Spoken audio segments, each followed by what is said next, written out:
that is similar in the plant. But it's a very confined place and it's not safe. I would not recommend to go there. Can I have my papo? There's a critical equipment in Yapa that not up from feed.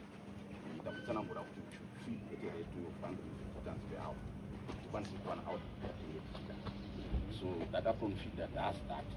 Then from that upfront feeder, you know, build into protection, into the feeder, then fly. Right up to the Indian arm.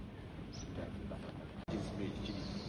Sakama spares actually they are now there. Yes. Good. Yes. It's very cheap. Sakama spares actually they are now there. Yes. Good. Yes. But the plan they did replace that. Then the plan secondary picture after the conditioner comes to work. But we do something. So that way we start this conditioning will be all given